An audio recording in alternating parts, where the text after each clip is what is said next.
Good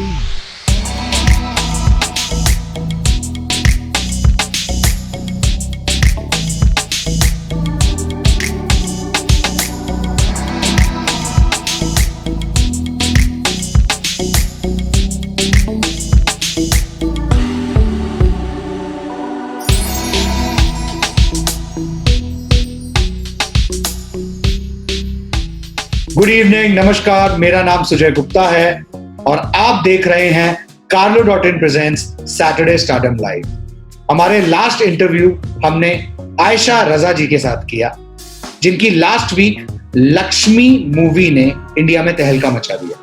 अब मैं आपको बताता हूं इंडिया में तहलका और क्या मचा रहा है। स्कैम 1992, अ हर्षद मेहता स्टोरी। इसमें एक गेम चेंजर रोल किया थिएटर के एक बहुत ही चुनिंदा एक्टर ने, और वो रोल था सीतारमन का। So ladies and gentleman, please join me in welcoming mister Jaimini Pathak, who played the role of Sitaraman in Scam 1992, a Harshad Mehta story. Let's connect with it.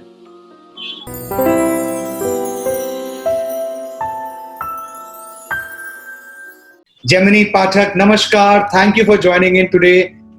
Thank you for coming on Saturday Stardom Live and connecting with all the audiences who are watching it live across the country. First of all, congratulations on the huge success of Scam 1992. Ansal Mehta ji ka hai. How are you? What's happening? Thank you very much. It's a pleasure to be on your program and to reach out to all the people that you have been reaching out to on a regular basis. अच्छा लग रहा है कि Scam 1992 has been so well received और उसमें मेरी भूमिका को भी लोगों ने बहुत पसंद किया है। तो नेचुरली एक एक्टर को तो अच्छा ही लगता है जब ऑडियंस और खुद के पीयर्स जो होते हैं, इंडस्ट्री के लोग होते हैं, वो भी तारीफ करते हैं, दूसरे एक्टर्स तारीफ करते हैं, तो अच्छा तो लगता ही है। No, अभी तो everything will be on seventh heaven, क्योंकि it is now being regarded as one of the best series made ever in India. ये कैसा टाइटल अच्छा लग रहा है? देखिए, ये खिताब तो दूसरे लोग देते हैं जी, तो अच्छा ही लगता है, क्योंकि बहुत सारे डिफरेंट स्टैटिस्टिक्स के हिसाब से इसको टॉप IMDb ने किया है, फिर कुछ 2-3 और स्टडीज ने किया है जी। कहीं पे मैंने पढ़ा कि एक स्टडी है which even takes into account piracy and says that this is the top series. Okay. उन्होंने सारे स्टैटिस्टिक्स जमा करके फिर बताया कि नहीं, ये सच में टॉप है। Seriously top है, and it has been beautifully made, and your character and every character that we saw on the screen, they were so beautifully prepared, and I think उनका पूरा talent एकदम nurture किया गया है according to the script. जी, बहुत अच्छी तरह research किया है इसको। करीब 2.5 साल तक इसकी स्क्रिप्ट लिखी गई है।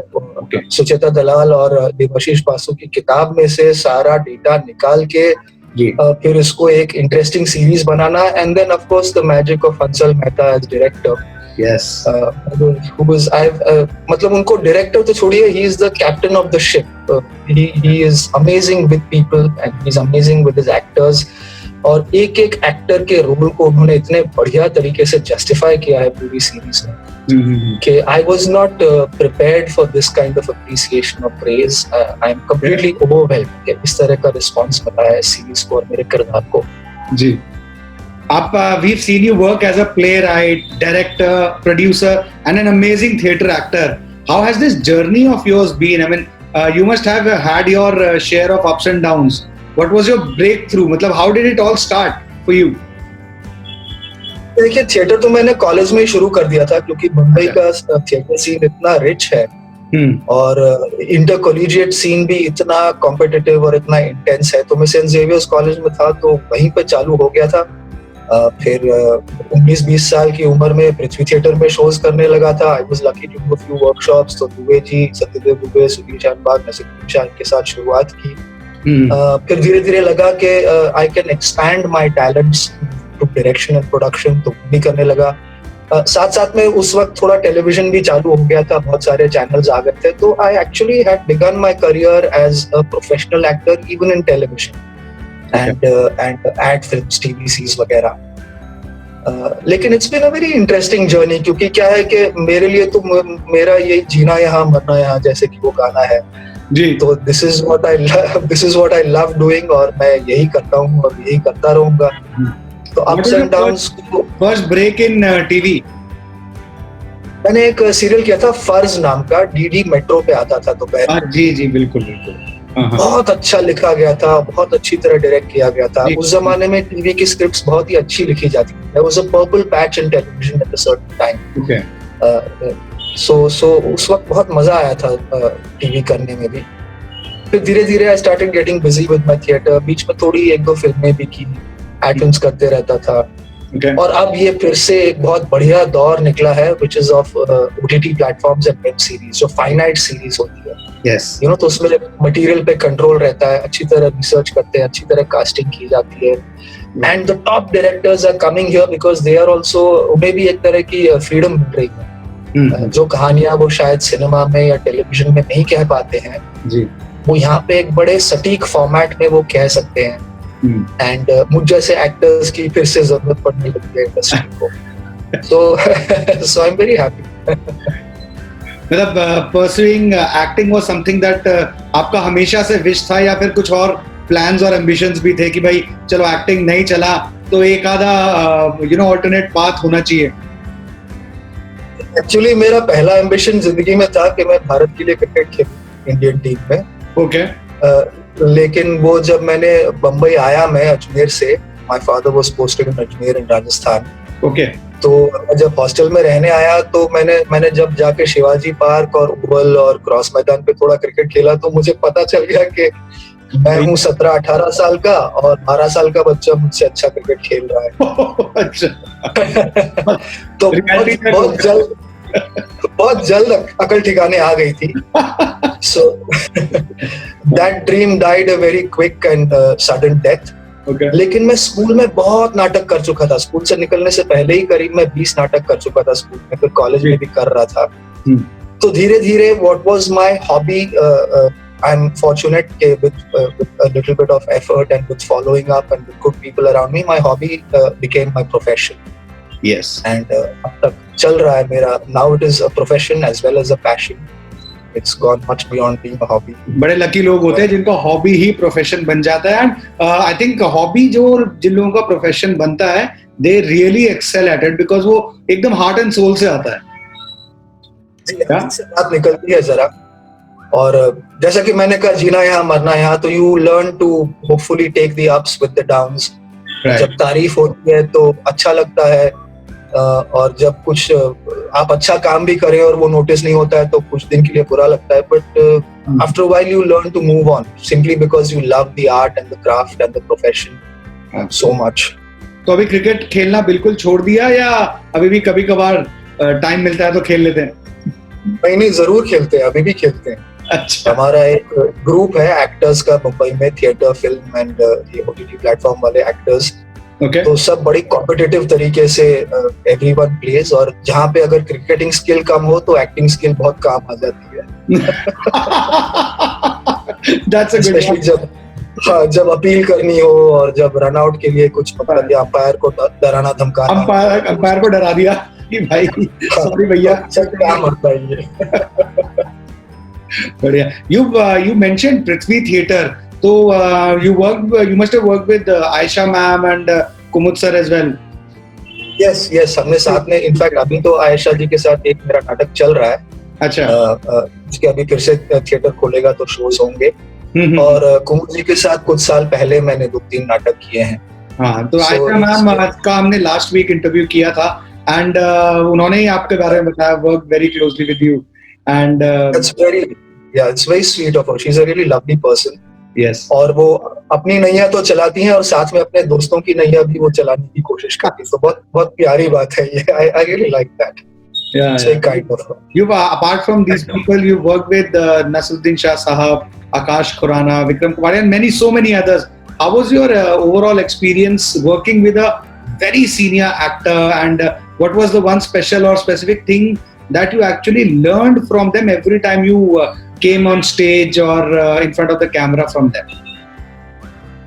नसीर साहब के साथ अब तक कैमरे के सामने काम करने का तो लक मिला नहीं है, सौभाग्य मिला नहीं है। लेकिन उन्होंने मुझे एक नाटक में डायरेक्ट किया था जी। और वो जिस शिद्दत से और जिस डिटेल से अपने कैरेक्टर को अप्रोच करते थे खुद और करते हैं, वो जो थोड़ी छोटी मोटी टेक्निक्स है, अप्रोचेस है, जो वो बड़ी सहजता से हमारे साथ शेयर करते थे, इस तरह से कि समझ में आए एक्टर को। नहीं तो क्या है, कई बार आपको ज्ञान मिलता है लेकिन उसको किस तरह से अप्लाई करें, वो नहीं, that may not always be easy to understand और टू इम्प्लीमेंट। राइट। तो वो मैंने उनसे सीखा कि वो इतनी सहजता से किस तरह से अपना किरदार, कैरेक्टराइजेशन जिसे कहते हैं, जी, खड़ा करना, वो तकनीक मुझे आज तक काम आती है, जिस तरह से उन्होंने किया। Who is that one person जिनसे मतलब आपने मैक्सिमम सीखा है, लिटरली, मतलब वो आपके एक गुरु हैं? आई am sure it was your hobby and you have developed it over the years, but एक इंसान ऐसा होता है जिसे देख के लगता है कि भाई इनसे तो जितना सीख लो उतना कम है। Who was that one person? जी, बहुत लोगों से बहुत कुछ सीखा है, because all of them had their strengths naturally and all of them were not so good at everything. Yeah. तो जैसे मैंने सत्यदेव दुबे जी के साथ काम किया तो उन्होंने कहा कि मैं तुम्हें बोलना और खड़े रहना और चलना सिखा दूं, उससे तुम्हारी एक्टिंग की दुकान शुरू हो जाएगी, because those 3-4 fundamentals you can never ignore all your life. So वो उनसे एक तरह का डिसिप्लिन, उनसे रियाज करने का महत्व, कि भाई जैसे संगीतकार, जैसे कोई गायक रियाज करता है, जी, जी, या कोई क्रिकेटर है तो वो नेट्स में जाके रोज खेलता है 4 घंटा 6 घंटा, उसी तरह वो कहते थे कि सबसे आलसी अगर कोई प्राणी है इस दुनिया में तो वो है एक्टर, क्योंकि वो रियाज में विश्वास नहीं रखते। तो उनसे थोड़ा बहुत रियाज के महत्व के बारे में सीखा। फिर सुनील शानबाग का स्टेज क्राफ्ट, और वो जिस तरह से एक्टर्स को यूज करते थे, जिस तरह से परफॉर्मेंस एक्सट्रैक्ट करते हैं, उनका लाइटिंग का सेंस, उनका स्टेज डिजाइन का सेंस, ये सारी चीजें मुझे एज ए डायरेक्टर भी बहुत काम आई। तो ये इनसे सीखा। फिर रामू रामनाथन है, जिनके बहुत सारे ओरिजिनल नाटक मैंने डायरेक्ट और प्रोड्यूस भी किए हैं। उसमें से एक नाटक है महादेव भाई नाम का, जो गांधी जी के सेक्रेटरी थे, महात्मा गांधी के, महादेव देसाई, 25 साल तक उनकी डायरीज उन्होंने मेंटेन की थी of his life with Gandhi. तो रामू रामनाथन ने ये मेरे लिए सोलो परफॉर्मेंस लिखा था, और इसके करीब 350 शोज हो गए और अब भी मैं करते रहता हूँ। और ये नाटक उन्होंने अंग्रेजी में लिखा था, फिर इसका हिंदी अनुवाद हमने किया, फिर गुजराती अनुवाद किया। तो I might be the only actor जो एक ही नाटक को 3 अलग भाषा में 2 घंटे तक सोलो परफॉर्मेंस करता है। Beautiful. It's been very, schools में बहुत शोज किए हैं, सारे थिएटर फेस्टिवल्स में शोज किए हैं, इसके कॉलेजेस में शो किए हैं, अब्रॉड भी थोड़े शोज हुए हैं। तो ये कुछ 3-4 लोग हैं जिनके साथ मेरी जर्नी काफी सालों से जुड़ी हुई है, और हमारे पाथ्स इंटरट्वाइंड रहते हैं हमेशा। थोड़ी देर कहीं और जाके काम करते हैं, फिर वापस आके पटरी ओवरलैप होती है, फिर हम जाते हैं, and we always learn from each other, contribute to each other's art, to each other's lives. तो एक तरह का एक घरौंदा कह लीजिए इसे, घराना कह लीजिए। क्या बात है। वैसे जब ये स्कैम 1992 जो अभी सीरीज आई है आपकी, which is riding the wave of success in India, जब ये पहले बार रोल आपके पास आया, how was your reaction to it? मतलब ऐसा लगा होगा कि ये मतलब what was your reaction, first reaction कि क्या रोल है ये? तो पहले तो गया था मुकेश छाबड़ा के ऑफिस में, तो ऑडिशन भी बड़ा अच्छा हुआ। The lady who was there, the casting associate, उन्होंने बड़े प्यार से मेरा over a period of time मुझे थोड़ा वक्त दिया प्रिपेयर करने के लिए, कि उनके सजेशंस। तो ऑडिशन अच्छा हुआ, और ऑडिशन से पहले मैंने पूछ लिया था कि कौन डायरेक्टर कौन है। तो जब उन्होंने हंसल मेहता कहा तो I had my fingers and toes crossed, because I admire him a lot as a director. और उनकी जो जर्नी रही है वो भी, जैसे आप उतार चढ़ाव कह रहे थे, अप्स एंड डाउन, वो भी बड़े उतार चढ़ाव वाली उनकी जर्नी रही है। उन्होंने भी काफी संघर्ष किया है, अच्छा सिनेमा बनाया है। तो I always wanted to work with him, और 1-2 बार पास्ट में ऐसा हुआ भी था कि वी ऑलमोस्ट वर्क टुगेदर, लेकिन वो कभी जब उसका योग होता है तभी वो चीजें होती हैं, स्पेशली इन आवर फील्ड। तो मैं बहुत खुश था। और दोपहर को मेरा उन्होंने ऑडिशन लिया, और शाम तक हंसल साहब ने हाँ बोल दिया था। अच्छा। तो हाँ, बिकॉज बाद में उन्होंने मुझे बताया सेट पे कि we were actually looking for an actor for this particular role for a long time, और हमें कुछ कोई मिल नहीं रहा था ढंग का, as in someone appropriate. Yes. So I think वो राइट टाइम राइट प्लेस मेरे लिए भी हो गया, और उनके लिए भी हो गया। जी। and finally our desire to work with each other was also fulfilled. नहीं वो होता है ना, अगर हंसल मेहता जैसे लोग एक बार में मतलब इतने कम ड्यूरेशन में किसी को यस करें तो उनको यही लगता है कि भाई ये रोल और कोई कर ही नहीं सकता. I am sure that was the reaction. जी, and also the kind of director he is, once he decides to work with you, then he has full faith and full trust in your capabilities, and वो उसी तरह से फिर वो set के ऊपर भी बर्ताव करते हैं, उसी तरह से आपके ऊपर अपना फेथ रखते हैं, आपको छोटे मोटे सजेशंस देते हैं. रिहर्सल करते वक्त no rehearsal is the same. छोटे छोटे अलग अलग सारे एक्टर्स को बड़े प्यार मोहब्बत का एक माहौल होता है. पूरा यूनिट भी ऐसा ही था, जो डीओपी थे, जो पूरी टीम उन्होंने इकट्ठी की थी, बड़ा रिलैक्स्ड माहौल, लेकिन काम हो रहा है, ऐसा नहीं कि ढीला हो रहा है.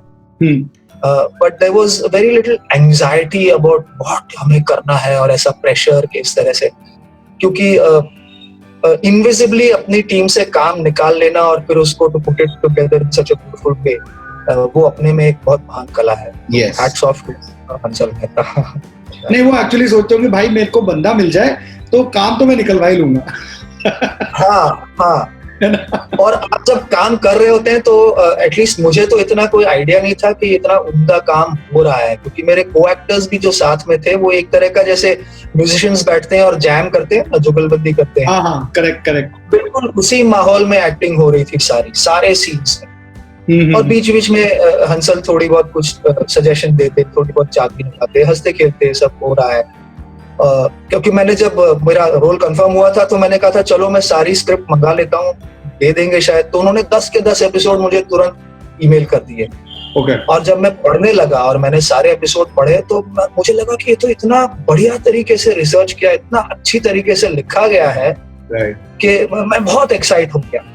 Of course, nothing had prepared me for this kind of reception that the series would have, or this kind of appreciation that my role could have.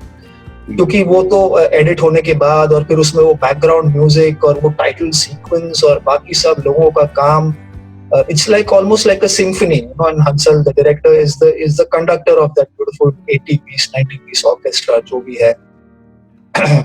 मतलब ये कुछ एक्युलेट्स की आप बात कर रहे हैं. To that extent, I have liked the show that much. मेरे फोन की रिंगटोन Scam 1992 का टाइटल ट्रैक है. And if you Google it, Scam 1992 का title track is the most downloaded ringtone right now in the country. जी, I have contributed to that also. अच्छा, you have the same one. जिंदगी में पहली बार मैंने कोई ringtone download किया है, वरना जो भी फोन में होता है वो मैं लगा के क्योंकि एक तो इतना बढ़िया वो ट्यून है, it is such an infectious tune. और दूसरा I felt like being reminded of the success of my web series, of our web series. और होता ये है कि कभी मैं बाहर जाता हूँ तो ये रिंगटोन बजता है तो करीब 5-6 लोगों का हाथ जेब में जाता है, तो समझ में नहीं आता है. ये हो रहा है यहाँ. I mean दिल्ली, एंड ये दिल्ली में मेरे स्टूडियोज में भी कम से कम 7-8 लोग हैं जिनका सेम रिंगटोन है. तो एक बार बजता है तो सारे देखते हैं भाई किसका बज रहा है. किसका बज रहा है. तो मेरे साथ भी होते रहता है, बड़ा अच्छा लगता है. वैसे जेमिनी भी वो 500 करोड़ गए कहाँ? आपने रियल लाइफ में कभी किसी को बिना रिसीप्ट के पैसे वैसे दिए? अगर दिए तो कितने दिए? जी नहीं, मुझसे बहुत लोगों ने शायद पैसे ले लिए होंगे बिना रिसीप्ट के. क्योंकि मैं जरा कोमल हृदय का हूँ, तो कोई आके थोड़ी बहुत अपनी सॉफ्ट स्टोरी सुना देता है तो मेरा हृदय पिघल भैया रसीद वसीद देख लेंगे. नहीं, इस एक्टिंग, इस रोल के बाद तो आई एम श्योर आप ऐसा कभी नहीं करेंगे. भाई रसीद ले लो पहले. Okay, now I have to be careful. So you were there as a person working in a bank, so you had to learn and go through those financial terminologies also. थोड़ी बहुत. Also my being an economics student, तो थोड़ी बहुत accountancy वगैरह. ये college में मैंने BA किया था इकोनॉमिक्स और स्टैटिस्टिक्स में. जी. तो आई जस्ट हैड टू थोड़ा सा रिकॉल के क्या सीखा था, और कोई डाउट होता था तो आजू बाजू अपने सीए से या किसी से मैं पूछ लेता था कि इसका क्या मतलब है. ओके. तो समझा देते, क्योंकि वो every little bit of homework that you do helps in making your character authentic. Yes. Whether it shows on screen or not, लेकिन आपको एक आत्मविश्वास आता है कि I've got all my bases covered, मैंने अपना होमवर्क किया है. जी. तो वो कहीं ना कहीं वो थोड़ा बहुत आपका होमवर्क आपको कॉन्फिडेंस देता है. जैसे वो जो मैं भाषा बोलता हूँ, तमिल हिंदी जो बोलता हूँ या तमिल अंग्रेजी बोलता हूँ. तो मैं I had gone to Coimbatore a couple of years before I began shooting for this for a school project. I also work a lot with schools. उनके साथ मैं short stories adapt करके या उनके लिए खुद नाटक लिख के उनके साथ काम करता हूँ. और ये कैरेक्टर भी कोयम्बतूर के अराउंड का ही था जो मैं कैरेक्टर प्ले कर रहा था. तो मैंने वो पूरा उनके बच्चों के साथ इंटरेक्शन, टीचर्स के साथ इंटरेक्शन, उसको पूरा रिकॉल किया मैंने कि वो किस लहजे में बोलते थे, कि बोलते थे अंग्रेजी या हिंदी लेकिन सुनाई देता था जैसे तमिल बात कर रहे हैं. फैसिनेटिंग. तो इसको रिकॉल किया, फिर रियाज किया काफी इसको. फिर मैं जिस दिन सेट पे गया उससे पहले मैंने जाके अंसल को थोड़ा सुनाया. मैंने कहा कि ये ठीक है ऐसा करूं. तो उन्होंने कहा भाई तुमने अगर इसको you feel confident about it और तुमने रियाज किया है तो प्लीज गो अहेड. तो एक तरह से उन्होंने मुझे सशक्त कर दिया. उन्होंने कहा कि या कॉन्फिडेंस दिया कि डू योर कैरेक्टराइजेशन. तो फिर आई वेंट अहेड, थोड़ा बहुत बॉडी लैंग्वेज, फिर वो कपड़े उन्होंने इतने बढ़िया दिए हैं सारे 90s के, वो शर्ट और ऊंची वाली पैंट थी ना एकदम जो आपके पेट पे आप बांधते हैं, ट्रिपल प्लीट रहती है. ये लो वेस्ट वगैरह तो बहुत बाद में आया है. Yes yes. तो वो that is the beauty of this project actually. इतना इन डेप्थ छोटी छोटी चीजों की रिसर्च करके उसको इम्प्लीमेंट किया गया है. That is what has made it a huge success I believe. वो पूरा ऑरा और वो एरा बहुत अच्छी तरह रिक्रिएट किया है. yes. और वो आसान नहीं है क्योंकि आजकल का वो बम्बई खत्म हो गया है. करेक्ट. आपको हर जगह एड फिल्म्स के फॉर एग्जांपल एड्स मिलेंगे तो मोबाइल फोन के बिलबोर्ड्स मिलेंगे. बीच में कहीं मोबाइल फोन का टावर आ जाएगा. आपको वो प्रीमियर पद्मिनी वाली टैक्सीज नहीं दिखती हैं. आप ओला उबर ये सब दिखेगा. राइट. वो लेक्सस वो मॉडल ढूंढ के निकालना जो हर्षद मेहता चलाते थे और वो लाना सीरीज में. राइट. या एक पुरानी मारुति एस्टीम या पुरानी मारुति 800 वो भी अब कहाँ दिखती है. मिलती नहीं है. मिलती नहीं है वो. That era is gone. So it's a hard task today और बहुत अच्छी तरह रिक्रिएट किया है उसको. If you've been a director, if you had to direct this show, तब आपका क्या प्लान होता है? And probably who would you have casted in the role that you've played? Myself. बढ़िया है. I actually expected this response, but मैंने कहा ठीक है देख लेता हूँ कोई और alternate सोच दिमाग में चल रहा है कि नहीं. भाई आप ख्वाब बड़े देखेंगे तभी तो वो मतलब उसका कुछ आधा पौना मिलेगा ना आपको. Very well said. आप ख्वाब ही छोटे देखेंगे तो फिर उससे 10 गुना कम मिलेगा. तो aim for the sky, aim for the stars. So talking about you talked about OTT and theater. How different is it to act in a theater versus on a OTT platform web series? What is the difference that you feel? वो actually stage पे because you are playing live, the energy and the style of performance needs to be slightly tweaked. It needs to be much more energetic, a little loud. तो एक loose term है, लेकिन you just need to tweak your craft a little bit and of course projection जो आपकी आवाज है वो सब. तो उसमें थोड़ी सी शायद subtle होने की possibilities कम हो जाती हैं stage में. जी. Whereas because the camera and because today even sync sound होता है तो the microphone is so sensitive और वो आपको wire कर देते हैं, आपको dubbing की भी जरूरत नहीं पड़ती है. तो you are capable of exploring in a very different sort of way where say realistic acting जिसे हम कहते हैं कि एकदम जो एक तरह का आपको लगे कि हूबहू यही इंसान ऐसा ही होगा, उस तरह का जो आप किरदार कर सकते हैं वो OTT में क्योंकि लिखा भी जाता है आजकल largely in that way. Dialogue बाजी का भी अलग मजा था जब वो दौर था हिंदी सिनेमा का. लेकिन अब जिस तरह से रियलिस्टिक लिखे जाते हैं डायलॉग्स, जिस तरह की रियलिस्टिक परफॉर्मेंस की उम्मीद की जाती है और ऑडियंस को भी आदत हुई क्योंकि जो भी ऑनलाइन ऑडियंस देखती है it is watching world class content from all over the world in many different languages. Right. And it's a young audience, 15 to 35, 40 to 45, a young audience. So the profile of the audience is also changing. So it's a very exciting time for an actor.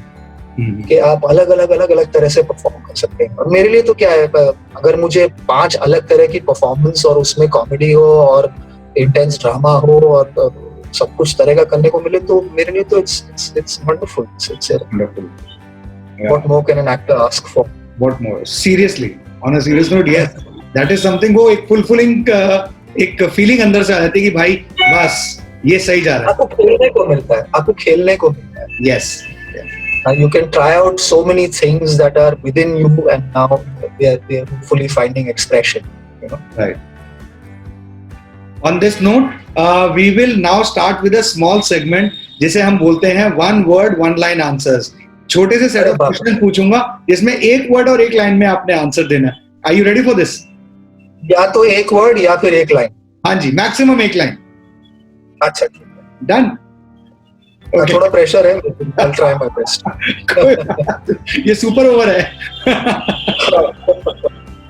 Okay, your favorite holiday destination? जहाँ साथ अच्छा हो और जहाँ लोग अपने साथ दोस्त हो, वही अपने लिए फेवरेट हो जाता है. Best compliment you have ever received? I really loved your performance for whatever role that is. Currently, it's for Sitaram. Sitaram. In Scam. Your first personal favorite theater play? Mahadev Bhai, because I've done so many shows of it and because it's been such a मुझे लग रहा था कि that is what is coming. थोड़ा personal है. Personal. If you could travel back in time, which period would you go back to? Either to a period where I could have spent time with Mahatma Gandhi, or to the 60s in England or America. Oh yeah, beautiful. Everything growing beautifully. Favorite car? Favorite car? कभी ख्वाब है कि कभी कोई एक BMW खरीद लेंगे. अच्छा. इसी तरह की. I think it's a very well engineered car. So yeah. Do you believe in faith? FAITH, faith? Yes. Do you believe in faith? One word, one line only. उसी पे तो दुनिया है. Beautiful. What is the one thing that you're most afraid of? Cockroaches. Okay. Invisibility or super strength?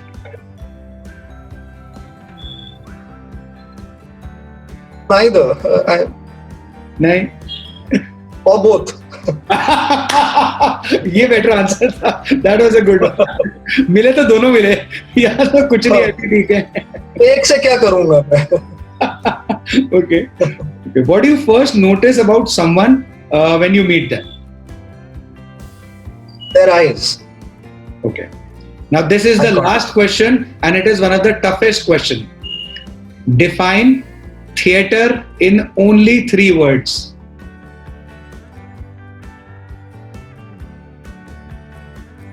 और audience.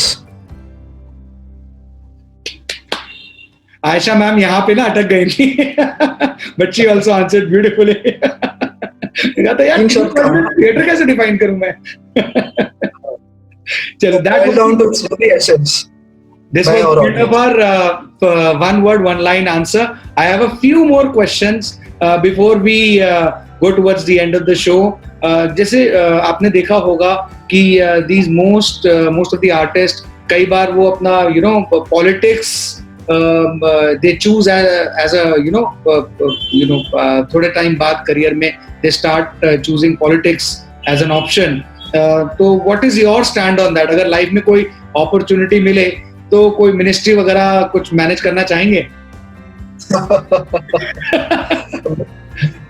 Ministry of culture का अगर कोई मौका दे तो जरूर I may give it a thought, because I come from that field and maybe I feel that I may have some knowledge, some background, some expertise to offer. लेकिन वो तो politics is बहुत लंबा गेम है, उसमें बहुत समय देना पड़ता है. तो बट व्हाई नॉट, सिंस आप सवाल पूछ रहे हैं तो व्हाई नॉट ऑब्वियसली.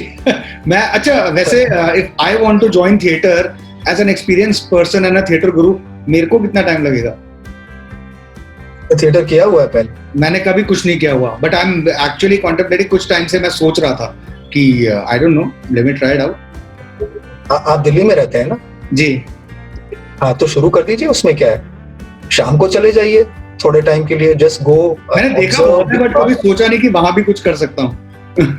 हाँ, किसी के जो आप जिनके नाटक देखते हैं और जिनके नाटक आपको पसंद आते हैं जी, उनसे एक बार जाके बैक स्टेज मिल लीजिए. बहुत सारे लोग कहेंगे कि भाई रोल तो तुरंत नहीं मिलेगा, लेकिन आप मेरे रिहर्सल में आ सकते हैं, तो जस्ट अटेंड रिहर्सल. मैंने भी उसी तरह से सीखा है. अच्छा, मैं जब रिहर्सल्स में जाता था तो मैं बैठ जाता था और मुझे रोल नहीं मिलता था, बैकस्टेज करता था, लेकिन मैं पूरी स्क्रिप्ट रट लेता था, पूरा नाटक। ओके। जिससे कि कभी कोई एक्टर बीमार पड़े, कभी किसी की टांग घुटे, कभी किसी का शूट निकल आए, कुछ निकल आए, तो मैं कोई भी रोल, मैं बोला मैं फीमेल कैरेक्टर भी मुझे याद है, ओके, मम्मी का रोल भी याद है, बेटे का रोल भी याद है, डैडी का, दादाजी, सारे रोल। ओके। बट उस माहौल में बैठने का एक अलग मजा है, तो जरूर जाइए, why not. And theatre is a very welcoming medium in that sense. All you need to do is land up. So that's a very good piece of advice कि मतलब not just watch it, do go to the rehearsals when the entire cast is actually rehearsing about that play. इस माहौल में आप रम जाइए, अपने आप आपको जवाब मिलने लगेंगे, अपने आप आपको रास्ता मिलने लगेगा। Okay, ठीक है, I'll do that. Before we wrap up, this is the last question that I want to.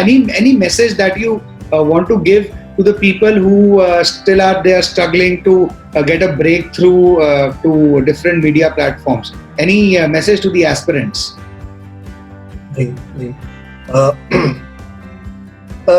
खुद के साथ खुद के ऊपर काम करने की आदत डाल लीजिए।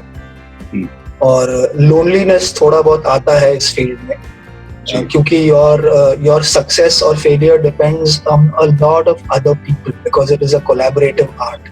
राइट। तो बहुत सारे फैक्टर्स आते हैं इसमें, आपको जब तक एक रोल या किरदार मिलेगा, लेकिन अगर आपको वो जब योग आएगा, जब वक्त आएगा, if you are 200% prepared, then nobody can deny you your place under the sun.